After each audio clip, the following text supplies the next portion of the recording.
Government has commenced negotiations with private entities to take over bill calculation and debt collection for the Electricity Company of Ghana amidst the energy crisis. This move comes as authorities strive to prevent the collapse of the energy sector and maintain the cash flow system, given that over 30% of energy losses are attributed to non-collection of debts and power theft. However, some players in the space are opposed to the privatization of ECG's operations. Michael Ashali has more from our thought leadership discussion on guaranteeing reliable power supply. All 8 guests unanimously agree that the primary challenges contributing to the country's unstable energy situation were revenue mobilization and difficulties in procuring and distributing fuel efficiently. Energy sector faced 2 main challenges arising from forces external to the sector. And these were, 1, lack of inadequate and secure quantities of reasonably priced fuel for power generation, and the lack of adequate public funds to finance the sector's investments requirements. We need to take another look at the financing. I don't have a problem. I don't think we've been very prudent with the financing of the ECG. Okay. There have been instances when monies have been diverted for other purposes. And so we need to critically look at it. We are managing ECG financing like a chop bar type of accounting. But the overarching challenge there is finance. And finance is in 2 sides. There's finance to run and there's finance to earn. I would have liked a situation where we are today with all the institutions. Let's do an audit on all of them.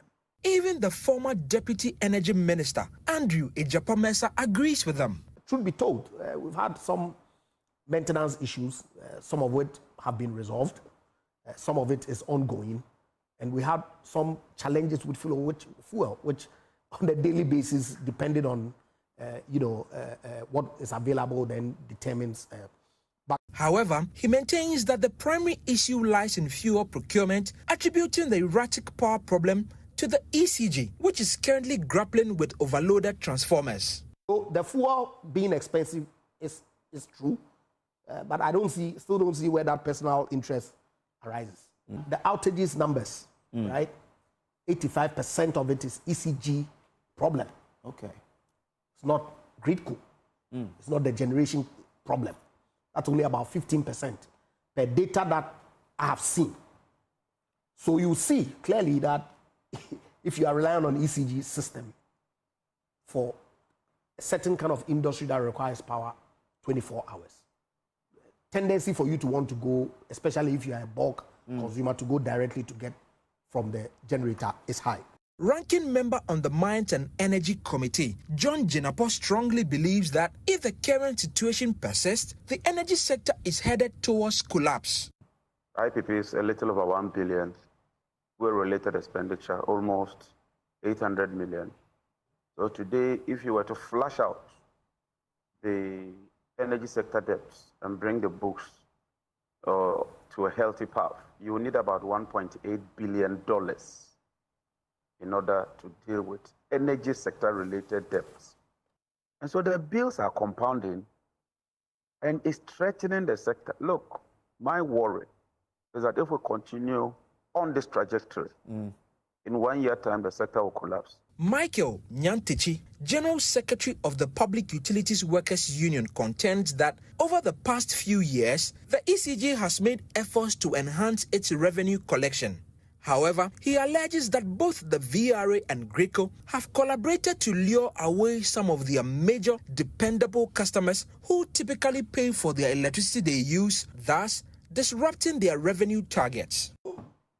ECG puts in a lot of effort, and everybody who wants to be objective can attest that for the past almost 2 years, the effort has been made to enhance the revenue. Then there are also this subtle thing being played out between GRIDCO and VRA, where because of some loophole in the law, some key customers of ECG are being poached And these were customers who could pay easily and contribute towards the cash waterfall.